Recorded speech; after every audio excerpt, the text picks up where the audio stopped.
దేవుని పరిశుద్ధ నామమునకు మహిమ కలుగునుగాక. దేవుని వాక్య ధ్యానాన్ని చేద్దాం.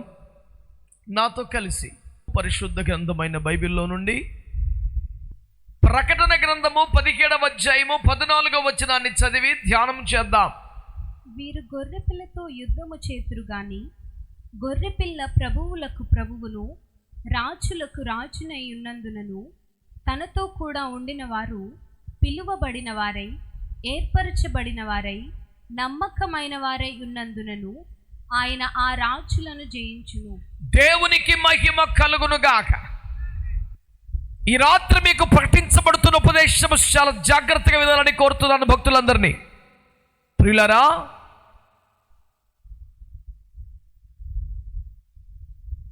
ఈ యుగాంతములో, కడవరి కాలములో, చివరి గడియలో, అంత్య దినములలో, యుగాంతములో జరగబోతున్న ఒక భీకర యుద్ధమును గురించి బైబిల్ ప్రవచిస్తోంది. ఈ ప్రపంచములో గ్రంథములు ఎన్నో ఉన్నాయి,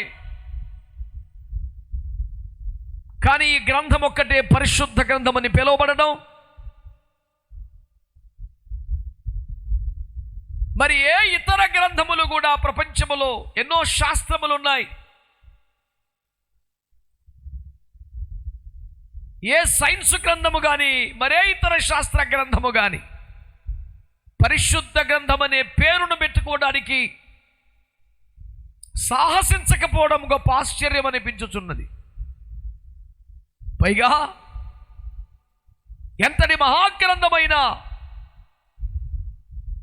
షేక్స్పియర్ మొదలుకొని, సిడ్నీ షెల్టన్ మొదలుకొని, మన ఎండమూరి వీరేంద్రనాథ్ గారి దాకా, హ్యారీ పోటర్ దాకా ఏ గ్రంథము రచించబడినా మరుసటి సంవత్సరం దాన్ని ఇకను కొనువారు ఉండరు కానీ మరొక గ్రంథము రాయవలసి ఉంటుంది. కానీ ఇన్ని వేల సంవత్సరాలకు ఒక్క అక్షరం కూడా మార్చకుండా యథాతథంగా అలాగే ముద్రిస్తూ ఉంటే కోట్ల కొద్దీ కాపీలు అమ్ముడైపోతూ ఉండడం ప్రపంచాన్ని నివ్వెరపరుస్తున్న ఎవడు కాదనలేని ఒక సత్యమే కదా. అందుకనే దీని గ్రంథరాజం అంట. ఈ మహాగ్రంథములో ప్రపంచ భవిష్యత్తును గురించి ఎన్నో సంగతులు వ్రాయబడి ఉన్నాయి. సర్వకాల జ్ఞానుడైనటువంటి దేవుడు దానియేలు గ్రంథము 2:18 ప్రకారం సర్వకాలములలో దేవుడు మారని వాడై ఉండి కాలములను, ప్రభుత్వములను మార్చుచున్నాడు అని చెప్పినట్లు తాను మారని వాడై ప్రపంచ గమనములను శాసించుచున్నటువంటి మహాదేవుడు 115వ కీర్తన వచనం ప్రకారం ఆకాశమందు ఆసీనుడగు ఆ దేవుడు భూమి మీద సమస్తము తనకిచ్చ వచ్చినట్లు జరిగించుచున్నాడు అని చెప్పినట్లు ఆయన సార్వభౌమాధికారి అయి being a sovereign Lord శాసించుచున్నాడు, పాలించుచున్నాడు అనే సత్యములకు ఎప్పటికప్పుడు ఎక్కడికక్కడ నిదర్శనములు కనబడుచున్నవి. అయితే ఈ యుగాంతమున ఆయన చెప్పిన అనేక ప్రవచనములలో ఒక్కటి కూడా తప్పిపోలే. ఉదాహరణకి అతని మొదటి రాకడకు సంబంధించి, అనగా యేసునాథుడు శరీరధారిగా భూమిని కరుదించిన మహోన్నతమైన సన్నివేశాన్ని జ్ఞాపకం చేసుకుంటే ఆదికాండం 3వ అధ్యాయం 15వ వచనం మొదలుకొని మలాకి 4 దాకా తన శరీర ధారణకు సంబంధించిన నరావతారానికి సంబంధించి చెప్పిన ప్రతి ప్రవచనం ఒక్కటి తప్పిపోకుండా అక్షరాల 100% నెరవేరాయి. దేవునికి స్తోత్రం కలుగునగా. హల్లెలూయా. ఉదాహరణకి పైపైన చెప్పాలంటే ఆయన స్త్రీ సంతానముగా వస్తాడని చెప్పాడు. పురుష ప్రమేయం లేకుండా స్త్రీ సంతానం ఈ లోకానికి వచ్చాడు. ఆయన బెత్లెహేము పట్టణములో పుడతాడని చెప్పారు. మీకా గ్రంథములో 5:2 బెత్లెహేములో పుట్టాడు. ఇశ్రాయేలు దేశములోకి వస్తాడని చెప్పారు. సంఖ్య 24:17 అదే దేశంలోకి వచ్చారు. యూదా గోత్రంలోకి వస్తారని చెప్పారు, ఆ గోత్రంలోకి వచ్చారు. యెషయా 7:14 ఇమ్మానుయేలును పేరు పెడతారని చెప్పారు, ఆ పేరు మీద వచ్చారు. ఏ దేశములో పుట్టాలో, ఏ పట్టణములో పుట్టాలో, ఏ గోత్రములో పుట్టాలో, ఏ పేరు మీద రావాలో ముందే డిసైడ్ చేసి మరి అడుగుపెట్టే సత్తా ఏ రాజుకైనా చక్రవర్తిగా ఉంటుందా? ఆయన దేవుడు కాబట్టి అలా చేయగలిగారు. ఇది ఆయనకు మాత్రమే సాధ్యమని జ్ఞాపకం చేస్తున్నాను. ఈ రీతిగా 1, 2 ఆయన చెప్పిన దాంట్లో ఏ ఒక్కటి మిస్ అవ్వలేదు. అలాగే తన రెండవ రాకడకు సంబంధించుకొని సమస్తము నెరవేర్చున్నాయి. ఒక మహాభక్తుడు అన్నారు, యేసుక్రీస్తు రెండవ రాకడకు సంబంధించిన నెరవేరవలసిన ప్రవచనం ఏదైనా మిగిలి ఉంటే ఇక ఆయన రావడమే అన్నాడు. అంటే అంతగా ప్రవచనములన్నీ నెరవేరిపోయినటువంటి వాస్తవాన్ని మీకు జ్ఞాపకం చేస్తున్నాను ప్రియులారా.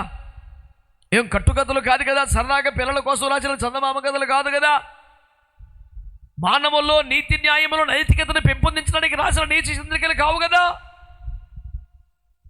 ఉదాహరణకి క్రీస్తు పూర్వమే దానియేలు గ్రంథములోనే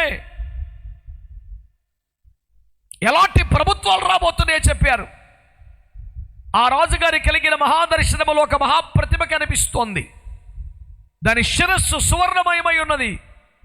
అది బబులోను సామ్రాజ్యం అని చెప్పేశారు. తర్వాత గ్రీకుల సామ్రాజ్యం, తర్వాత మాదీయ పారసీక రాజ్యం. ఇవన్నీ అయిపోయాక పాదములు ఇనుము బురద కలిసినటువంటివిగా చూపించి బలమైనవి బలహీనమైనవి కలిసి రాజ్యం ఏర్పాటు చేస్తాయి. కానీ పచ్చి మీద కలిసి ఉంటాయి. ఆరిపోయిన తర్వాత ఇనుము బురద ఒకదానికొకటి పొసగదు కనుక విడిపోతాయి అని యేసునాథుడు మహాదేవుడు పాత నిబంధన గ్రంథములో క్రీస్తుకు పూర్వమే కొన్ని వందల సంవత్సరాల క్రితమే దానియేలు గ్రంథములో చెబితే, నేడు ప్రపంచంలో ఒక భారతదేశమే కాదు చాలా చోట్ల బలమైన పార్టీలు బలహీనమైన పార్టీలు కలిసి సంకీర్ణ ప్రభుత్వాలు ఏర్పాటు చేయటం ఎవరైనా కాదనగలుగుతున్న వాస్తవమా? అది బైబిల్ చెప్పిన ప్రవచనం కాదా? ప్రధానమంత్రి చంద్రశేఖర్ గారిని చూసినా, ఐకే గుజ్రాల్ గారిని చూసినా, దేవేగౌడ గారిని చూసినా, మొదటి టర్మ్ వాజ్పేయి గారి పరిపాలన చూసినా, బలమైన పార్టీలు బలహీనమైన పార్టీలు కలిసి ఏర్పాట్లు చేసి పొసగక ప్రభుత్వాలు కూలిపోయిన నేపథ్యం బైబిల్ చెప్పిన ప్రవచనం కాదా? మరే ఇతర పార్టీల అవసరం లేకుండానే మోడీ గారికి సంపూర్ణ మెజారిటీ వచ్చిన తర్వాత కూడా 3 సీట్లు 5 సీట్లు 2 సీట్లు ఉన్న వారిని కూడా చేర్చుకొని వారితో కలిసి కూటమి ప్రభుత్వమే పెట్టారు. కానీ నాకు ఇంకెవరి అవసరం లేదని వారు కాదనలేదు. విలేకరులు అడిగితే ఇది కూటమి ధర్మం, ఇది సంకీర్ణ ధర్మం అన్నారు.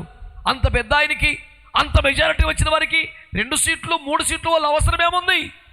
ఈ బైబిల్ చెబుతోంది రాజుల కాలం అయిపోయిన తర్వాత లాస్ట్లో వస్తుంది. శిరస్సు మొదలుకొని సకల భాగాలు అయిపోయిన తర్వాత వచ్చేది పాదముల దగ్గర లాస్ట్ అండ్ ఫైనల్ పరిపాలన, సంకీర్ణ ప్రభుత్వాలే. ఆ తర్వాతకి వచ్చేది మహోన్నతుని పరిశుద్ధులే రాజ్యాధికారం పొందారని చెప్పాడు. కొడితే మంచి కొట్టండి, సపిడి దెబ్బలు కాదు. ఈ రీతిగా 1 కాదు 2 కాదు బైబిల్ చెప్పింది ఏదైనా ఫెయిల్ అయిందా? నేను ఒక మాట అంటాను, అమెరికా కానీ బ్రిటన్ కానీ ఇండియా కానీ ఏ దేశం కానీ రాజకీయ నాయకులు పాలకులు చేసిన వాగ్దానం అన్ని నెరవేర్చగలుగుతున్నారా? సాధ్యం కాదు కదా. 100 వాగ్దానాలు చేసి 10 నెరవేర్చిన 10 నెరవేర్చారు మహానుభావుడిని గుద్ది పారేస్తున్నామే ఓట్లు. చేసిన వాగ్దానములో ఒక్కడు కూడా ఫెయిల్ అవ్వని యేసయ్య మాట మీద అభిప్రాయం ఏంటి? రాత్రి అన్నవలే మన అన్ని కుదురుతాయా అని ఇప్పుడు అడ్జస్ట్మెంట్ అడిగాడా? ఏమంటారా ఇంతమంది ఒకసారి పడిపోతే ఎలాగా, రేపు కొంతమంది రండి అందరికి ఒకసారి రండి అడగొస్తాం అన్నాడా ఇప్పుడు యేసయ్య? శరీరధారిగా భూమి మీద ఉన్నప్పుడైనా సరే ఎన్ని వేల మంది వచ్చినా జన సమూహములు వచ్చినా కౌంట్ చేయలేక multitudes used to follow Jesus అని రికార్డ్ చేస్తుంది బైబిల్. జన సమూహములు వేసి వెంబడిస్తున్నారు. అసంఖ్యాక జనం అంతే, నోబడీ కెన్ కౌంట్ దెమ్. ఊర్లు ఖాళీ అయిపోయి సముద్రపు ధరని ఉంటే పరిగెత్తారు, కొండ మీదకి ఎక్కితే వచ్చేసారు, అరణ్యములోకి వెళ్తే వచ్చేసారు, ఏకాంతమును ప్రార్థన చేసుకుందామన్న పరుగున వచ్చేసారు. ఎక్కడుంటే అక్కడ జనం ప్రభంజనం. యేసు స్థాయి అది. దేవునికి స్తోత్రం కలుగును గాక. ఏమన్నది అన్న మంచి వాళ్ళందరూ స్తోత్రం చెప్పండి. కనుక దేవుని ప్రజలారా దేవుని వాక్యాన్ని శ్రద్ధగా మీరు ఆలకించగలిగితే ఈ యేసు పాపాన్ని ద్వేషించారు, పాపిని ప్రేమించారు. పాపి కోసం మరణించారు, పాపిని బ్రతికించారు.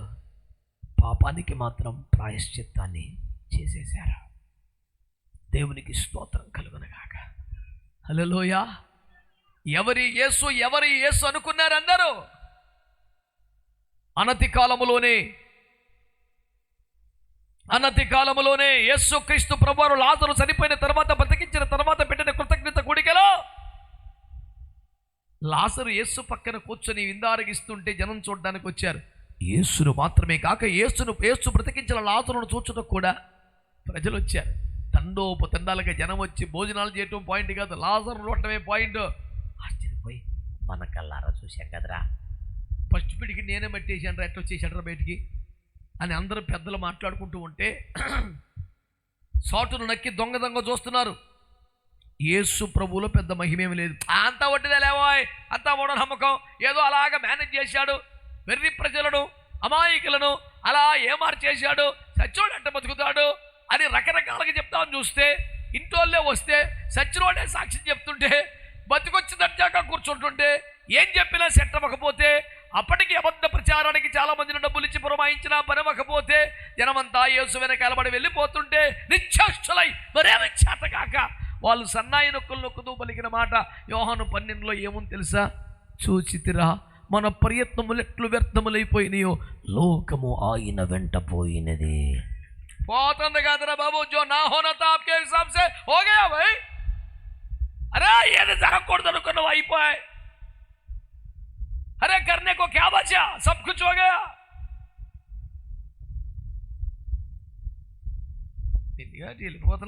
వెళ్ళిపోయిందని చెప్తుంటే వాక్యం.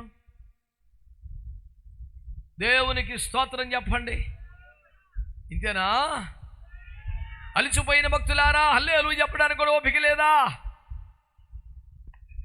దేవునికి స్తోత్రం, హల్లెలూయా.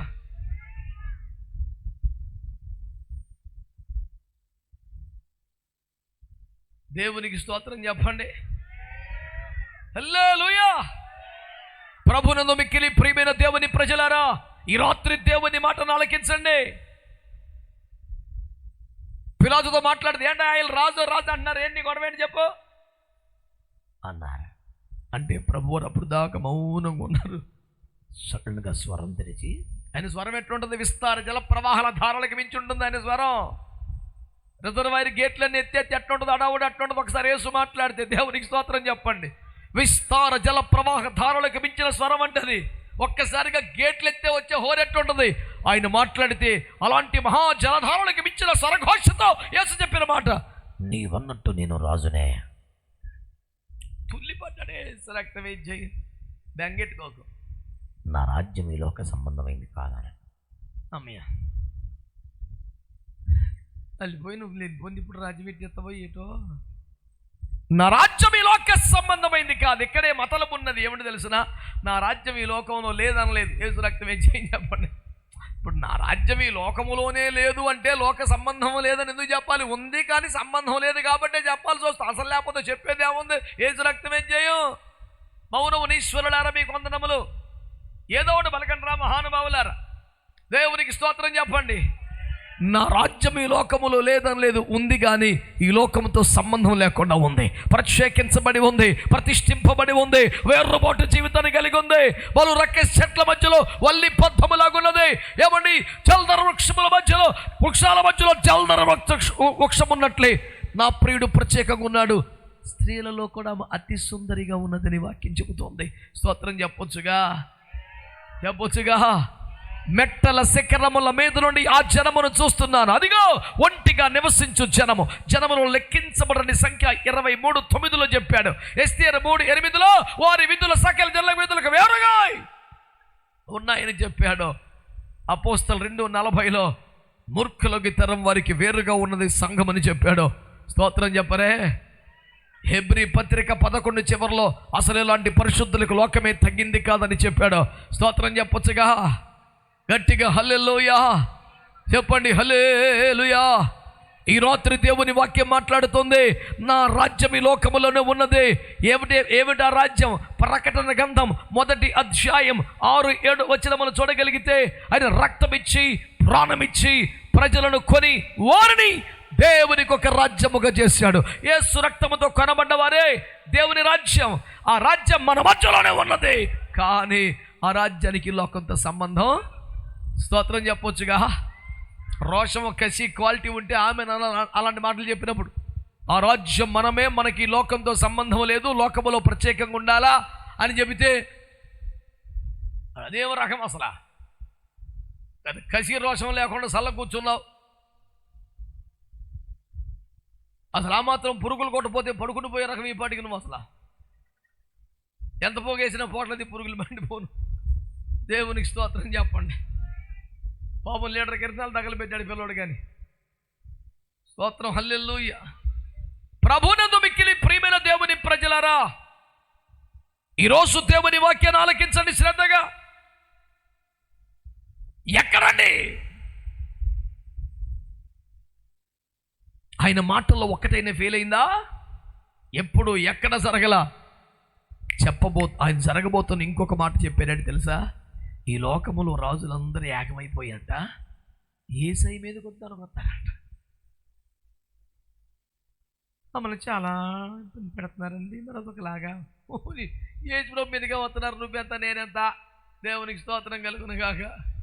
ఎక్కువ ఫీల్ అవుతుంటాను. నువ్వు ఎవడు తాకజాలని, ఎవడు ముట్టుకునజాలని, సర్వోన్నత పర్వత శిఖరం మీద at the Pinnacle point of a mountain I'm living in a very special range అనుకుంటున్నావా? లేదు నాన్న. ఈ లోక రాజ్యములు, రాజులు, అగ్ర రాజ్యాలు అయితేనే చిన్న రాజ్యాలు, మొత్తం రాజ్యాలు ఏకమైపోతాయి. యేసు రక్తం ఏం చేయం? వీళ్ళందరూ కలిసిదా గొర్రె పిల్లతో యుద్ధం చేయడానికి వస్తారట.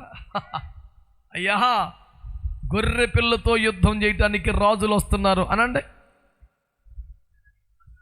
ఇది బైబిల్ చెప్పిన ప్రవచనం ముమ్మాటికి జరుగుద్ది. ఫెయిల్ అయ్యే ఛాన్స్ లేదు. బాగేనండి మాట. ఆ 17వ అధ్యాయం చదువుకుంటా ఉంటే మీకు అర్థమైపోద్ది. 13 వచనాల దాకా, కనీసం 12, 13 చదివినా బాగా అర్థమైపోద్ది. రాజ్యములన్నీ ఏకమైపోయి కూటమిగా కట్టుకొని, ఏమండి, రాష్ట్రాలు కాదు, కొన్ని పార్టీలు కాదు, దేశాలు ఏకమై ఓ కూటమి కట్టేస్తాయంట. వాళ్ళందరూ కట్టగట్టి, ఒరేయ్ మనం చాలా జయించాం కానీ యేసు ప్రభువుని ఒక్కని కొట్టలేకపోతున్నామరా. సుఖం లేదురా. మరి ఇంతమంది ఏకమైన తర్వాత కూడా ఒంటరిగా అయితే గెలవలేకపోయి, కానీ ఇంతమంది ఏకమైన తర్వాత ఏసేమిటి పరలోకం ఏంటి మొత్తం కొట్టి పారేద్దామని మేమొచ్చే ధైర్యం అడ్డగోలుగా కొట్టుకొచ్చేసిన బ్యాచ్ మొత్తం అందరూ కలిసి వచ్చి, I Jesus we are ready to fight with you, are you ready అని యేసు ప్రభుకే కాలు దువ్వారట. దువ్వుతారట. అది ఎంతో దూరం లేదు నాయన, సమీపం. దేవునికి స్తోత్రం.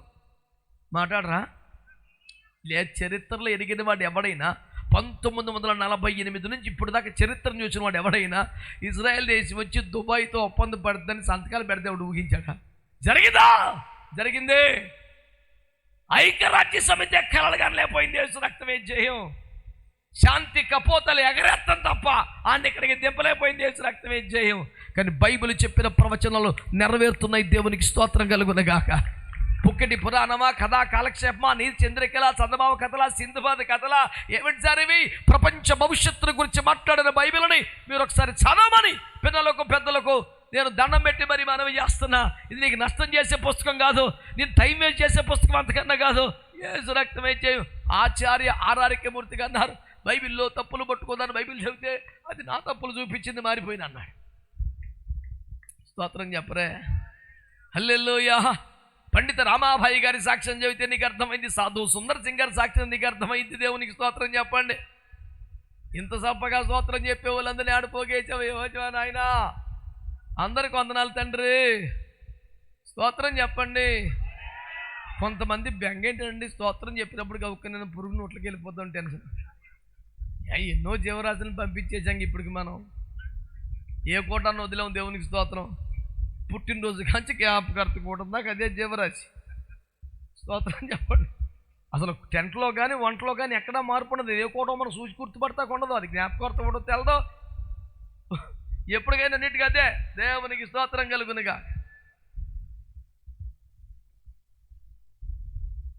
కోళ్ళన్నీ కలిసి బాధగా కూటం పెట్టుకునేంటి ఒకసారి. అది ఎప్పుడు తెలుసా? కరోనాలో. కరోనాలో అన్నీ బంధించాం, మమ్మల్ని ఎందుకు బలి పెడుతున్నాం యేసు ప్రభు అని ప్రార్థన చేసింది అంటాయి. కరోనాలో ఎక్కువ డాక్టర్లు అందరూ కూడా చికెన్ ఎక్కువ తినండి, ప్రోటీన్ ఎక్కువ ఉండాలంటే మామూలు అప్పటికైనా అప్పుడే ఎక్కువ తినేసాడంట. తోటకూర కొత్తిమీర కూడా డిమాండ్ లేకపోయినా చికెన్ డిమాండ్ ఇంకా పెరిగిందట. కోళ్ళన్నీ కూటం పెట్టుకున్నాయి. బిడ్లారా, ఈరోజు మీకు మనవి చేస్తున్నాను, సమయానికి సందర్భానికి కూటానికి కాస్త తేడా కనిపించేలాగా పదార్థాలు మానపండి. పొద్దున్న అయ్యప్ప జరిగిందండి వాడపాలెంలో. ఆయన సగర్వంగా నా దగ్గరకు వచ్చి చెప్పారు, అయ్యా మీరు చెప్పిన బోధ ప్రకారం ఏమైనా భోజనాలు పెట్టారన్న. అంత గట్టిగా చెప్పారంటే అర్థం ఏంటి? శుద్ధ శాకారం పెట్టారని. మన బోధ ఏంటి? కాస్త నీసు తగ్గించండి అయ్యా, తిండి తగ్గించండి అయ్యా, బోల్డ్ ఆశలు పెట్టుకోండి వేసుకో మన మీద.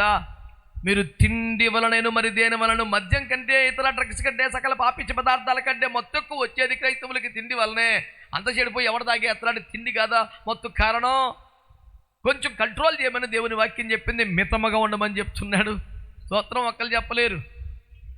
కొవ్విన వాటితో బెందో చెమినప్పుడు ఆమెనందురా మితం మితం. స్తోత్రం ఒక్కటే అపరిమితం. దేవునికి స్తోత్రం చెప్పండి. హల్లెలూయా. వీళ్ళందరూ కలిసి రాజ్యములు ఏకమైపోయి ఎవరి మీదకి వస్తారట? యేసు ప్రభు మీదకి వస్తారు. కాసుకో యేసు క్రీస్తు ప్రభు వచ్చేస్తున్నాం అంటే వాళ్ళ మూమెంటు ఎందుకంత ధైర్యంగా ఉంది అంటే నేను అనుకుంటున్నాను, గొర్రెపిల్ల కదా అనండి, గొర్రెపిల్ల కదా. అగ్రరాజ్యాల ఫోటో చూడండి, సింహాలు కనపడతాయి. ఎక్కడ చూసినా పెద్ద పెద్ద డ్యాగలు ఉంటాయి ఆ పక్కనోడికి. కానీ ఇదేమో గొర్రెపిల్ల. ఏముందిలేవోయ్, ఏముందిలేవోయ్, పెద్ద విశేషం ఏముందిలేవోయ్, గొర్రెపిల్లే కదా. ఈ గొర్రెపిల్ల స్వభావం అనే కొట్టి గొర్రెపిల్ల, కానీ శక్తి సామర్థ్యాలను బట్టి గొర్రెపిల్ల కాదని మీకు మనవి చేస్తున్నాను. అది ఆయన స్వభావాన్ని గుర్తుగా పిలిచారండి. శక్తి లేనివాడైతే, సత్తా లేనివాడైతే, చేతగాని వాడైతే, ప్రపంచంలో రోజులైన రమణక్కలైన ఎవడైనా ఫలాని కాలంలో పుడతానని చెప్పి పుట్టాడా, ఫలాని దేశంలో పుడతానని చెప్పి పుట్టాడా, ఫలాని పట్టణంలోకి వస్తానని చెప్పి వచ్చాడా, చివరికి మరణానికి కూడా బెంగెట్టుకోకండి రా బాయ్, వెళ్తున్నాను 3 రోజులు వచ్చేస్తాను, అమలాపురం వెళ్ళి వస్తానని చెప్పిన సులువుగా మనంలోకి వెళ్ళి మధ్య దర్జాగా చెప్పేయడానికి వచ్చిన మహానుభావుడు ఎవరైనా ఉంటే ఆయన పేరు చెప్పగట్టిగారు. ఆయన పేరేంటి? ఇంత ఆలోచించి అతను వేసుకోవాలరా బాబు, చెప్పగట్టిగా ఏం పేరు అది? ప్రభు అయిన యేసు క్రీస్తు ఒక్కడే. దేవునికి స్తోత్రం కలుగును గాక. మరణములోనికి ప్రవేశించి ఆమేనండి, మరణము యొక్క బలము గలను నశింపజేసి, మరణము యొక్క ఈ పాతాళము యొక్క తాళం చెవులు లాక్కొని, మరణమాని ముల్లెక్కడ అంటూ మరణాన్ని గద్దించి, చావునే చంపి, సమాధి గుండె చీల్చి, ముందే చెప్పినట్టు సమాధిలోంచి బయటకు వచ్చిన ప్రభు యేసు క్రీస్తు వారికి శక్తివంతమైన చప్పట్లు కొట్టి స్తోత్రం చెప్పండి.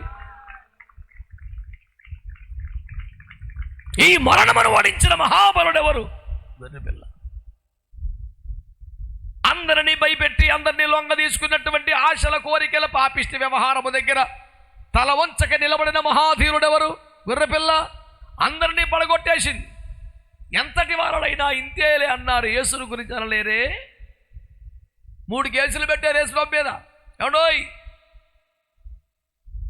ఆ కోర్టు చల్లకుండా కేసు కొట్టేయకుండా ఇంకోటి పెట్టుకో అంటుంది. సూపర్ కోర్టు రా నాయన. యేసు బాబు మీద ఫస్ట్ ఎలిగేషన్ అంటే తెలుసా? ఇతడు దేవాలయమును పడగొట్టి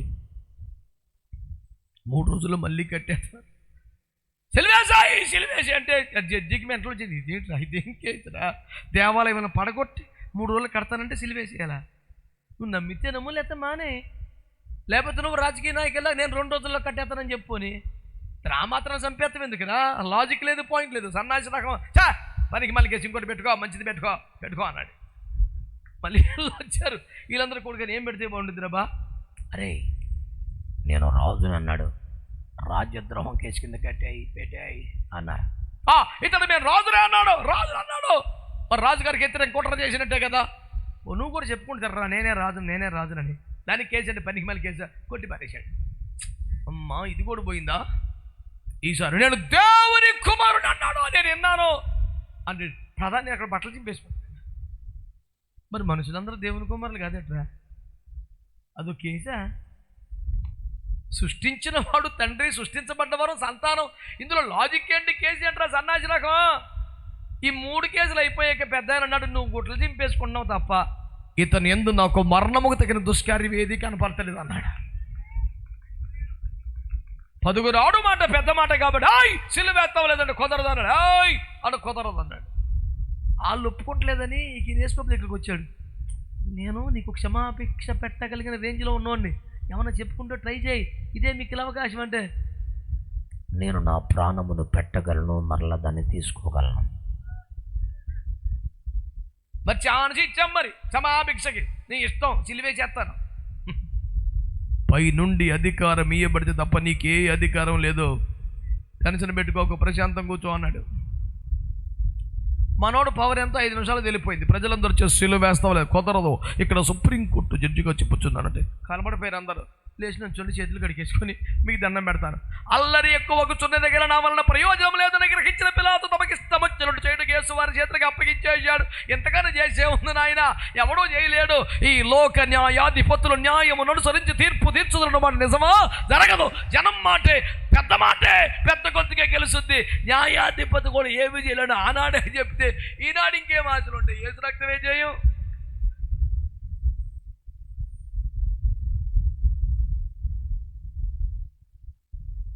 హలో, ఈ రాత్రి ప్రకటిస్తున్న సత్యం ఏంటో తెలుసా? గొర్రె పిల్లే కదా అని యుద్ధానికి వస్తున్నారు లోకరాజ్యములన్నీ. ఒక దేశం కాదు సార్, చిచ్చిచ్చి ఒక దేశం కాదు నేను చెప్పేది, లోకరాజ్యములన్నీ కలిసి వస్తున్నాయట. యేసు మీదకి వస్తున్న యుద్ధానికి. రండి గొర్రె పిల్ల కదరా, ఏ చేద్దాం, ఏ పేసుకొని తినేద్దాం పద అని అందరూ బయలుదేరిపోయారట. ఏ భాష మాట్లాడినా, ఏ దేశంలో ఉన్నా గొర్రె పిల్ల అనేప్పటికీ అందరికి ఇంట్రెస్టే. దేవునికి స్తోత్రం. సరే బయలుదేరారు, హల్లెలూయా. వాళ్ళ ధైర్యం ఏమిటి?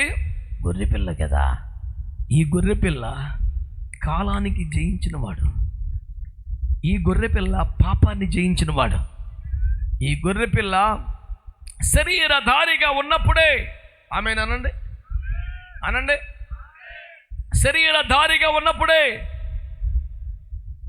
చిన్ని నావలో ప్రయాణం చేస్తుండగా పెద్ద తుఫాను వచ్చి విపరీతంగా కొట్టి తెరచారపు చింపి ఆ యొక్క దోణిని నీళ్ళతో నింపివేస్తే లేచి తుఫాను అంటే గజగజలు అడిపోతే సండేసుకుని పిల్లలకి చేతులు కట్టేసింది. యేసు రక్తం ఏం చేయం? మాట్లాడరే, చెప్పరే. 6,000 దయ్యాలు ఒకళ్ళు జ్వరబడితే, ఒకడికి దయ్యం పడితేనే మన పరిస్థితి ఏంటి? యేసు రక్తం ఏం చేయం? మా అందరూ 2 చుట్టూ నిలబడి చేతులు పట్టుకోండి, యేసు రక్తం చెప్పండి. యేసు రక్తమే జయమో. చెప్పో బోయ్, కొంచెం మొండి దయ్యం కొందరు ఎక్కువ ప్రార్థన చేయడం, అందరూ స్తోత్రాలు చెప్పండి గట్టిగా. 6,000 దయ్యాలు ఒకళ్ళు జ్వరబడితే వెళ్ళిపో అన్నాడు. చూచి మేము ఒప్పుకోం, మాకు ఇంకొంత టైం ఉంది. మమ్మల్ని we have legal right to stay, we have legal right. ఎవరితో మాట్లాడుతున్నావు? ఎదవేసలేపు నిలుపు పెట్టుకున్నాడు. ఖచ్చితంగా తప్పదా? పాబడి అన్నాడు. ఇక్కడ కొన్ని పందులు ఉన్నాయి, వెళ్ళిపోతానంటే. పందుల విషయంలో నాకేం ఇబ్బంది లేకపోతే పో. అదేటో యేసు ప్రభు 2,000 పందులు చచ్చిపోయినా పర్లేదు, నాకు ఆత్మరక్షించబడతారు. కొంతమందికి పందుల మీద ఎందుకంటే ఎవరా కొంతమంది గెరాసీనులు మా ఊరు వదిలిపెట్టి వెళ్తామలేదని యేసు ప్రభు తగ్గుపెట్టారంట. పందులు చచ్చిపోయి నీ వల్ల. బంగారులకి ఆత్మరక్షించబడిందని ఫీలింగ్ ఒక్కలేదండి. పందులు పందులు పందులు పందులు ఏమండి? అమెరికా దేశంలో, ఇంగ్లాండ్ దేశంలో, కొన్ని వెస్ట్రన్ కంట్రీస్లో కొంతమంది ఇళ్లలో, సోఫాల్లో, పడకల్లో పంది పిల్లలను చూస్తే నాకు మెంటలో వచ్చేది బాబు. ఇది గూట్లో బైబిల్ పక్కలో పందా, ఇదేం ఫీలింగ్ రా? It's my pet, you know, I like this, it's good, you know, good. సరే మార్కు 5 చదవచ్చు కదరా, మత్తయి 9 చదవచ్చు కదరా, ఏంట్రా సిస్టమ్ ఇది? స్తోత్రం చెప్పట్లేదు ఎందుకో. మరి మీ ఫీలింగ్ కూడా కొంచెం అంటే ఉన్నట్టు ఉంది. I don't know the reason why. Oh my god, oh hallelujah. Okay, సకలాభిమానులు మీకే వదిలిపెడుతున్నాను. దేవునికి స్తోత్రం. యేసయ్యకు ప్రపంచంలో సకల సంపదలన్నీ, సర్వలోక సంపదలకు త్రాసులు వేస్తే ఒక్క ఆత్మ దానికంటే ఎక్కువ విలువని ప్రభు మనిషికి ఇచ్చినంత విలువ ఎవరికి ఇవ్వలేదు సార్. మానవతావాదులు మతవాదులు కాదు, మానవత్వం చెప్తుంటే యేసు కంటే మానవతావాది ఎవరండి? ఒక వ్యభిచార స్త్రీని అమ్మ అని పిలిచిన వాడి కంటే మానవతావాద? 2000 పందుల కంటే ఒక కుర్రోడు సమాధుల్లో తిరుగుతున్న పిల్లోడు భవిష్యత్తు బ్రహ్మాండంగా ఉండాలని కోరుకోవటం మించిన మానవతావాది ఉన్నాడా? నువ్వేం చెబుతావు ఆదర్శం? అది యేసును దాటి నీ వద్దకు వచ్చింది. యేసు దగ్గర లేనిదేమీ లేదు. సకల సుగుణాల సంపన్నుడు. యేసన్న గారి పాటలో నేను పదే పదే పాడుకునే పాటలో ఒకటి, సుగుణాల సంపన్నుడా. నాకు ఇష్టమైన మాట అది.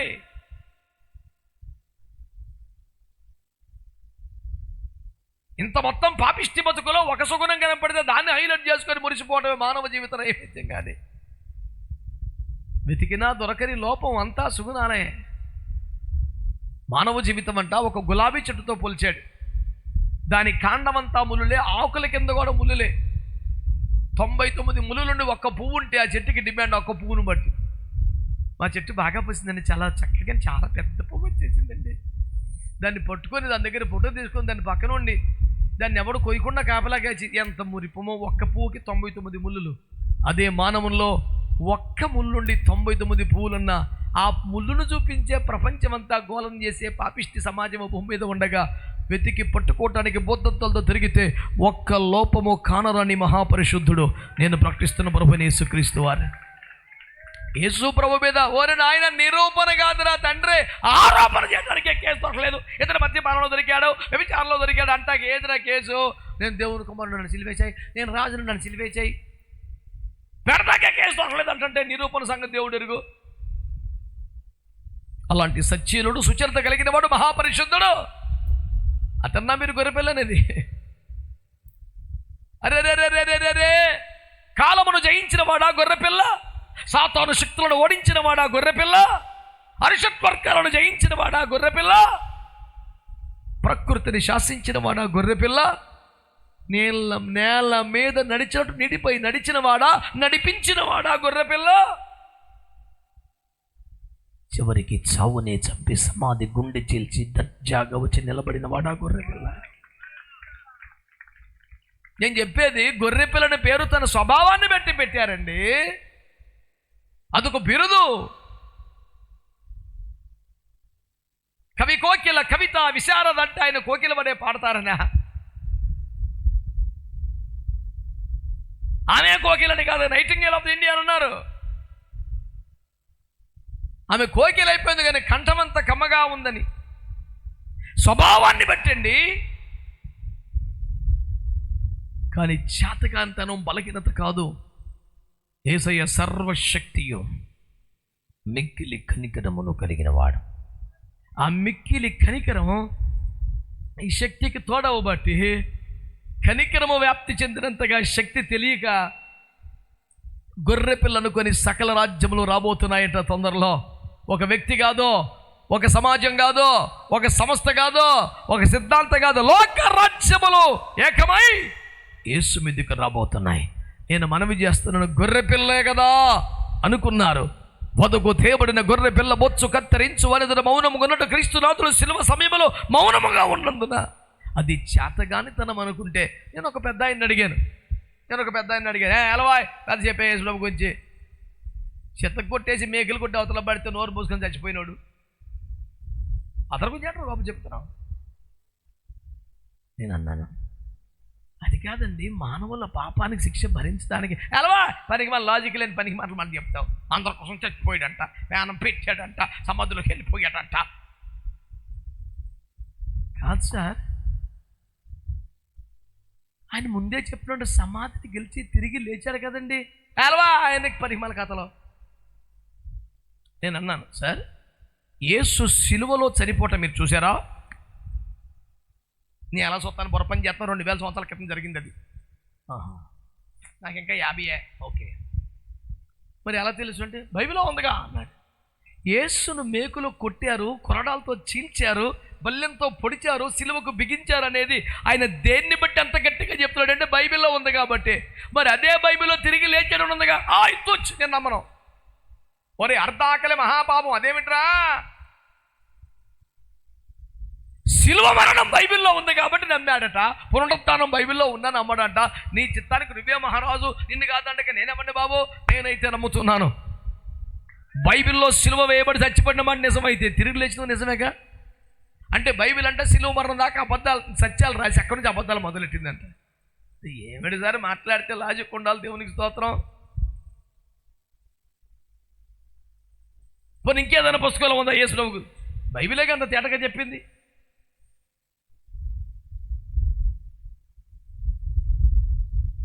యేసు సిలువ మరణాన్ని అంత భీకరంగా వర్ణించినది బైబిలేగా. ఏదైనా గ్రంథములో శాస్త్రములు ఎక్కడన్నా ప్రస్తావించి ఉందేమో కానీ ఇంత సవివరముగా నువ్వు ఎగతాళి చేయగలిగితే బేభత్సంగా ఈ పాత్రను తొలగించమని భయపడి ఏడిపోయిన పిరికి పందా అంటే గెచ్చమనే ప్రార్థన కూడా నమ్ముతున్నావు నువ్వు. నీకు తెలియదు ఒక పాయింట్ చెప్పనా? నువ్వెంత నమ్మి చచ్చావో నాకు తెలియదు కానీ యేసులో పేరు చెప్తే ఒంటి చేత్తో కయ్యమని లేచే వాళ్ళందరూ బైబిల్ని బాగా నమ్ముతున్నారు. ఊరక సంఖలో పెట్టుకొని తిరగటమే వాళ్ళు ఎక్కువ నమ్ముతున్నారు. దేవునికి స్తోత్రం. తెలుస్తుందిగా. అందరికీ వందనములు. అబ్బా మహాభక్తులు స్పందించారు చూడు. దేవునికి స్తోత్రం కలుగును. చెప్పారా భక్తులంతా? హల్లెలూయా. మీకు చెప్తాను సింపుల్. యేసుప్రభుని సిలువేని కేకలేశారా? వేశారా? మీరేరా చంపాయ్ అని అరిచారా లేదా? అల్లరి ఎక్కువ చున్నది కానీ తన వల్ల ప్రయోజనం లేదని తెలిసి వారిని అప్పగించేశాడా లేదా? మాట్లాడరే. నేను అడిగింది వాడు రన్నింగ్ కామెంటరీ ఏజ్ రక్తం ఏం చేయ ఇక పని అవ్వక ఏమిటి సిలువే చంపేశారా? చంపేసిన తర్వాత వీళ్ళందరూ మళ్ళీ కట్టకట్టుకుని ఎవరి దగ్గరికి వెళ్ళారు? పిలాతు దగ్గరికి వెళ్ళారు. పిలాతు దగ్గరికి వెళ్ళి సార్ మరొక ఇంపార్టెంట్ ఇష్యూ ఉంది అంటే ఇంకేంపార్టెంట్? మరి ప్యానం తీసేసి 6 కోట్లు తిప్పి నన్ను తల తినేసి సిలువేం చేశారు కదరా, ఇంకేంట్రా అంటే అట్టాడు బాబు చెప్పింది చేయి అన్నాడు. ఏంటంటే ఆ సమాధికి ఒక రాయి పొర్లించారట, దాని మీద ప్రభుత్వం ముద్ర. ఎవడైనా ఉత్తర్వుల మీద జీవుల మీద ముద్రేస్తారు, సమాధి మీద ముద్ర అంటే బుర్రపని చేస్తా నీకు వెంటలో చేసింది అంటారు. అంటే వీళ్ళు జనం దొమ్మి సర్లే ముద్ర వేసుకోమన్నాడు. ఫస్ట్ టైం ప్రపంచ చరిత్రలో ప్రభుత్వ ఉత్తర్వుల మీద వేసే ముద్ర చేశారు. అక్కడికి నేను కుదురులేదు. So another important issue with you.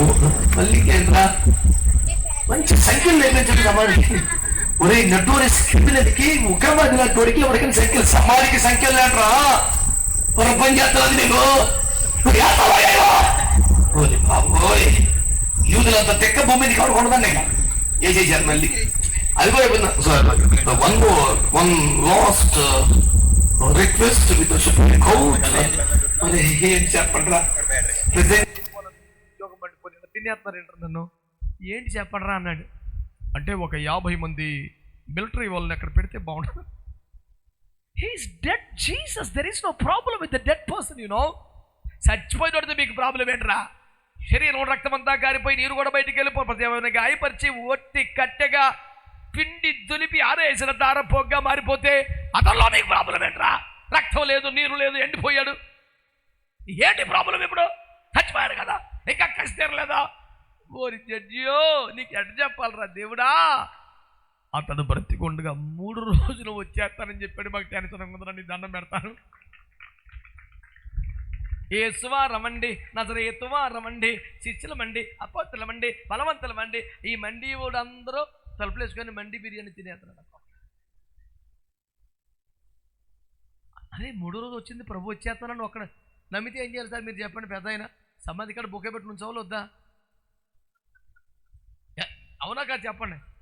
నేను అడపా ఆయా దేశాల గారిని కేకైతే వెళ్తుంటాను. ఎయిర్పోర్ట్ దాకా ఏమన్నా రానివ్వండి సంగస్తారు కానీ ఫైతంలో కానీ ఎందుకు అడాబడి. అమలాపురం అయినా అమెరికాని ఒకటే వాక్యం చెప్పడానికి వెళ్తే వాక్యం చెప్తాం వచ్చేస్తాం అంతే. ఇంక గొడవ ఉండదు కదా. ప్రతి విశేషం ఏముంది? దేవుడు ఎక్కడ అవకాశం ఇస్తే అక్కడికి వెళ్తాం, నిలబడతాం, దేవుని మాటలు చెప్తాం, వచ్చేస్తాం. ఏ గుడికైనా ఓకే, ఏ రోడ్డుకైనా ఓకే, కానీ మన పాటే పాడతాం. ఇంకో రోడ్డుకి వెళ్తే ఇంకో పాట పాడే ఛాన్సే లేదు. 31 సంవత్సరం యేసు రక్తమే జయం స్తోత్రం చెప్పరే. ఎలాగో మా ఊడు ఎయిర్పోర్ట్కి రానిత్తలేదని ఫైతంలో గుమ్మలకు వచ్చాక తలుపు సార్లు పట్టుకుని ఒక్కొక్కటి చిన్న పోకు చిన్న కాగితం పట్టుకుని ఉంటాడు. పైసలాడయ్యా, నిలకమ్మయ్యా. మరి ఇందులో దశంభాగం దక్కలేదు యేసుప్రభుకి సమాధి కాడా? ఊరెళ్ళి వచ్చినోడికి ఎంత అడావుడైతే మరణములోకి వెళ్ళి మరణము యొక్క బలము గల నశించేసి మరణము యొక్క పాతాల యొక్క తాళచోలాక జాయ్ మరణమా అని తొక్కిపరిచి వచ్చినోడికి ఎలాంటి వెల్కమ్ దక్కాలండి? తలుపులు వేసుకొని పూజ చేస్తున్నారంటే మనోళ్ళు. మార్కు 16 ఆయన వచ్చినప్పటికీ వారు కూర్చొని భోజనమును కూర్చుండగా ఆయన మూసిన తలుపులు మూసుకుంటుండగానే పిల్లలారా అచ్చి బాబోయ్, ఒక అరగంట ముందు రావచ్చు కదా, ఇప్పుడే పెట్టుకున్నాం భోజనం, పోనీ అరగంట తర్వాత రావచ్చు కదా, నువ్వు భలే టైంకి వచ్చేస్తా వేసుకున్నావా? తెలిసిందా ఇప్పటికైనా? ఆయన టైమింగ్ బీభత్సంగా ఉంటుంది. స్తోత్రం చెప్పండి. ఒక అరగంట ముందు వచ్చినా అరగంట తర్వాత వచ్చినా మొత్తం ఎత్తిపెట్టేసి తుడిచేసి ఆనవాళ్ళు లేకుండా చేసేసి ఉపవాస ప్రార్థన మొహం పెట్టి కూర్చుని ఒక్కొక్కడు కరెక్ట్గా భోజనం కూర్చోవాలి. దేవుడా, నా ప్రభువుని మా వద్దులను దూరం చేసి నా భోజనమును దూరం చేయలేదు, మిమ్మల్ని ఎంతగానో స్తుతించున్నాం దేవా బువ్వా ఆమేన్ అని పట్టి వచ్చేసాడు ప్రభు. ఇక చూసుకో, ప్లేట్లో ఉంది, పేట్లో ఉంది, చేతిలో ఉంది, బిక్క మీద చూస్తుంటే యూజ్లెస్ ఫెలోస్, హోప్లెస్ ఫెలోస్ ఒక్క మాట అనలేదు సార్ ఆయన. మీకు సమాధానం కలుగునుగాక. అదేంటి గొర్రె పిల్ల అంటే గట్టిగా చప్పిడి దెబ్బలు కొడతావు. మళ్ళీనే ఇంతగా నిన్ను ప్రేమించిన వాడికి చప్పట్లు కొట్టడానికి ఆలోచించడానికి ఏమిటి మేనమేషాలు లెక్కిస్తున్నావు? స్తోత్రం. ఆయన స్వభావం అంటది, ఆయన ప్రేమ అంటది. ఇలాంటి హోప్లెస్ ఫెలోస్గా కమిషన్ మొత్తం చేతిలో పెట్టావు, సర్వలోకానికి వెళ్ళి శుభాధ్యం వీళ్ళు వెళ్తారు, వీళ్ళు చెప్తారు ఏళ్ళని నమ్ముకున్నావు చూడు, నువ్వు అమాయకుడివి అన్నట్టు అందరూ చూస్తున్నారు. ప్రభు అన్నాడు, నాకు వాళ్ళ మీద పెద్ద అంచనాలు లేవు కానీ నేను వారి మీదికి పంపబోతున్న అభిషేకం ఎలాంటిదో నాకు తెలుసా. వాళ్ళు బలహీనలు కావచ్చు, వాళ్ళ మీదకి ప్రతి బలహీనతను కాల్చివచ్చు, అభిషేకాన్ని ఈడ్చి కొడితే 10 రోజుల పంపబోతున్నా, టెన్షన్ ఏమీ లేదు, చూస్తున్నాడు అన్నాడు. అభిషేకం రానే వచ్చింది, అగ్గి దిగి వచ్చింది, ప్రతి లోపాన్ని కాల్చివేసింది, రూపాంతరపరిచింది. కేవలం 11 భూలోకమును తల్లకిందులు చేసి పడేశారు అంతే. గట్టిగా యేసు రక్తం వేయించి సుమారు 22-26 దేశాల కమ్యూనిస్టు సామ్రాజ్యం సోవియట్ యూనియన్లో కూడా యేసు అడుగు పెట్టక వినలేదన్నారు. ఆ సోవియట్ యూనియన్ 26 చెక్కలైంది, ప్రతి చెక్కలో యేసై సంఘం ఉంది. దేవునికి స్తోత్రం కలుగునుగా. హల్లెలూయా. లేడు యేసయ్య సమాధి ఒడిలో, మతవాద సిద్ధాంత సరిహద్దులో. చీపురు కట్ట పేడతట్ట ముగ్గు పుట్ట అట్టుకుని యేసుకి వెళ్ళిపోయారు సమతోటలకి. ఒక్కడి చేతిలో బైబిల్ లేదు. పేడతట్ట, చీపురు కట్ట, ముగ్గు పుట్ట, దానికి పూజారు. అదో తయారు చేసి మేకప్ అయిపోయి గబ్బుకుని చేతులు కలుసుకొని అందరు ఫోటోల దగ్గర. సమాధి కాదు ఏంది ఫోటో? ఆ సమాధిలో యేసుప్రభు ఉన్నాడా? లేడు. పోనీ మీ ఓడు, మీ నాన్న, మీ తాత ఉన్నాడా? లేడు. వాళ్ళు ఎక్కడ ఉన్నారు? ఏ క్లాస్గా మహిమలో పరదేశంలో ఉన్నారు. యేసుప్రభు లేడు, మీ ఓడు లేడు, మరి నువ్వే ఉన్నావు అక్కడ ఎందుకో మరి పని. సమాధుల్లో సంచరించేవాడెవడు మహానుభావ? ఇదే దానికి ఒక పండగ, సమాధుల పండగంట. అమ్మమ్మమ్మమ్మమ్మమ్మ కిసిమిసే దండగరా, యేసుప్రభు వచ్చేతరా నేను చెప్తుంటే సమాధికో పండగ పెడితే కదరా. నువ్వు పేరు మళ్ళీ పాస్ట్ గారు, నువ్వు ఒక 72, మా పేనానికి ఎందుకు ఇవన్నీ? మంచోళ్ళు మట్టికే స్తోత్రం చెప్పండి. యేసు వచ్చుచున్నాడు, లోక రాజ్యములని యేసు మీదకి యుద్ధానికి రాబోతున్నాయి. ఆమేన్. అయితే ఎవరు గెలుస్తారు? ఎప్పుడైనా ఓడిపోయాడా? ఎప్పుడైనా ఓడిపోయారా? యేసు మేకులకు బిగించారు, మేకులకి బిగింతే ఏమైంది రాబాయ్? ఆడు మేకులు యేసు చేతిలో కొట్టారనుకున్నాడు కానీ యేసు చేతిలో వాడి పాపిష్టి మానవ జీవితాల మీద ఆరోపణ చేస్తున్న పాప పరిహార రుణపత్రాలు ప్రామిసర్ నోట్లో ఉన్నాయంట. అవి పెట్టుకొట్టేసాడు మేకులు పొలమును ఉద్యోగంగా. రక్తం బయటకు వచ్చింది, ప్రామిసర్ నోట్ల మీద అక్షరాలు మొత్తం చెరిపోయినాయి. తర్వాత చూస్తే మానవుడి మీద ఎలిగేషన్ చేయడానికి ఒక్క పాయింట్ లేదు, పాపాలన్నీ చెడిపోయినాయి అంట. ఎవరు గెలిచారు చెప్పండి? హల్లెలూయా. మానవ పాపమునికి శిక్ష సిలువలో పూర్తి చేసి బయటకు వచ్చాడు. ఎవరు గెలిచారు? మనము పోగొట్టుకున్న గొడ్డలిని పైకి తీసుకుని వచ్చాడు. ఎవరు గెలిచారు? గట్టిగా స్తోత్రం చెప్పొచ్చుగా, అందరు చెప్పొచ్చుగా. హల్లెలూయా. యేసుకు ఓటమి. గట్టిగా ఆమేన్ చెప్పండి.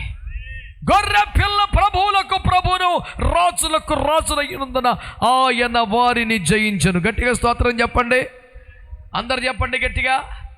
ఈ ఒక్క మొక్క వినండి దేవుని బిడ్డ. గొర్రె పిల్ల ప్రభువులకు ప్రభువును, రాజులకు రాజునయ్యున్నందున మాత్రమే కాక, అసలు పాయింట్ అక్కడ ఉంది. కేవలం రాజులకు రాజు ప్రభువులకు ప్రభు అయిన మాత్రమే చేత కాక, ఆయనతో ఉన్నవారు అనండి, అనండి, అనండి గట్టిగా. పిలువబడిన వారు, ఏర్పరచబడిన వారు, నమ్మకమైన వారైనందున ఆయన వారిని జయించును. గట్టిగా చప్పట్లు కొట్టండి. హల్లెలూయా. దేవుని వాక్యాన్ని శ్రద్ధగా ఆలకించని బిడ్డలారా, ఒకే ఒక్క మాట మీద దృష్టికి తీసుకొస్తున్నారు. యేసు ఈ లోక రాజులను జయించాడు అనండి గట్టిగా. ఎట్టా? ఆయన వద్ద న్యూక్లియర్ బాంబులు ఉన్నాయి కనుక, న్యూక్లియర్ వెపన్ ఉన్న దేశములన్నీ యేసు వైపే ఉన్నాయి కనుక చిచ్చే కదా. ఆయన వెనక అందరూ సంసోను వంటి వారు ఉన్నారు కనుక, దావీదు వంటి వారే టీం అంతా కనుక కాదు. ఆయన వెనుకున్నవారు ఎవరట? పిలువబడిన వారు. ఆమేనండి. ఏర్పరచబడ్డవారు. గట్టిగా ఆమేనప్పండి. ఎవరాళ్ళు? నమ్మకమైన వారంట. లోకమంతా కలిసి యేసు మీదకి యుద్ధానికి వస్తే యేసు గెలుస్తున్న కారణం ఏంటి తెలుసా? ఆయన వెనకాల ఒక టీం ఉందంట, ఆయనతో ఒక సైన్యం ఉందంట. వాళ్ళు బలవంతులు ఎవరు లేరు, వాళ్ళు మేధావులు ఎవరు లేరు, వాళ్ళు కళాకారులు లేరు, వారిలో కవీశ్వరులు లేరు, వారిలో ఐశ్వర్యవంతులు లేరు, వారిలో మల్ల యోధులు లేరు. కానీ దేవుని పిలుపులో ఉన్నవారు ఉన్నారు, పిలువబడ్డవారు ఉన్నారు. గెలుపుకు వారే కారణం. స్తోత్రం చెప్పండి గట్టిగా. పిలువబడిన వారులారా, నువ్వు సాకులు చెప్తున్నావేమో, ఒక స్త్రీని పెళ్లి చేసుకున్నానని, 5 జతల ఎట్లు కొన్నానని, ఇంకేమో చెప్తున్నావేమో. నీ సాకులు మాని, నీ అబద్ధములు మాని, నీ ఆటంకములు మాని, నీ లోకాశలు మాని, యేసయ్య పిలుపుకు సంబంధం వస్తే, పిలుపుకు లోబడిన వారి ద్వారా దేవుడు గొప్ప జయమును సంపాదించబోతున్నాడు. ఎంతమంది ఆమెను అన్నారు? పిలుపులు ఆగలేదట, వారు ఏర్పాట్లకు వచ్చారు. పిలువబడ్డవారు అనేకులు, కానీ ఏర్పరచబడ్డవారు కొందరే. వీళ్ళు ఏర్పాట్లకు కూడా వచ్చారు. పిలుపులు ఆగిపోలేదు, దేవుని సంకల్పంలోకి వచ్చారు. 10 మందిలో 5గురే. స్తోత్రం చెప్పరే గట్టిగా. 10 మందిని పిలువబడ్డ 5రే, 2లో 1రే. సకారి సగం ఫిల్టర్ అయిపోతుంది. ఆ ఫిల్టర్లో మిగిలిన ఆ సగం మంది ఏర్పరచబడిన వారు. విడవబడ్డ 5లో ఉంటావా? ఎత్తబడి 5లో ఉంటావా? పని చేసుకునే ఒకరిలో ఉంటావా? ఎత్తబడి ఒకరిలో ఉంటావా? తిరగల విసరలే ఒకరిలో ఉంటావా? ఎత్తబడి ఒకరిలో ఉంటావా? పడుకునే మంచం మీద ఒకరిలో ఉంటావా? ఎత్తబడి ఏర్పాటులోనికి రాగలిగితే, ఆమేన్, నీ పిలుపులో నిలబడు. ఎస్, నెక్స్ట్ నీ ఏర్పాటులోకి రా. అయ్యా నాకు వరాలు లేవయ్యా, నాకు డబ్బులు లేవయ్యా, నాకు సంస్థ లేవా, అక్కర్లా. నమ్మకంగా ఉండు చాలు. ఎలా ఉండాలి? ఎలా నమ్మకం అంటే ఏమిటి చెప్పండి? సింపుల్. ఆడు 1ని 10 చేశాడంట. యేసురావు అన్నాడు, మళ్ళా నమ్మకం. నీకు ఇచ్చిందాన్ని అభివృద్ధి చేయి. రక్షణ పొందావా? 10 మంది రక్షణలు తీసుకురా. సేవ ప్రారంభించావా? ఆత్మలు సంపాదించో. ఒక సంఘం ఇచ్చాడా? 10 సంఘాలు చేయి. 1ని 10 చేస్తే దాని పేరే నమ్మకత్వం. దేవుని పిలుపులో నిలబడదామా? ఎంతమంది ఆమేన్ అంటారు? ఏర్పరచబడ్డ వారిలో ఉందామా? నమ్మకమైన వారంగా బతుకుదామా? అలాగైతే మన ద్వారా మన రాజు ప్రపంచాన్ని జయించబోతున్నారు, మహిమ రాజ్యం స్థాపించబోతున్నారు, రాజుగా రాబోతున్నారు. ఆయనకి స్వాగతం చెబుదాం, పిలుపులోకి వచ్చేద్దాం, ఏర్పాట్లకు వచ్చేద్దాం, నమ్మకంగా బతుకుదాం. నన్ను దేవుడు ఆశీర్వదించారు, ఇదిగా సిద్ధపరచునుగాక.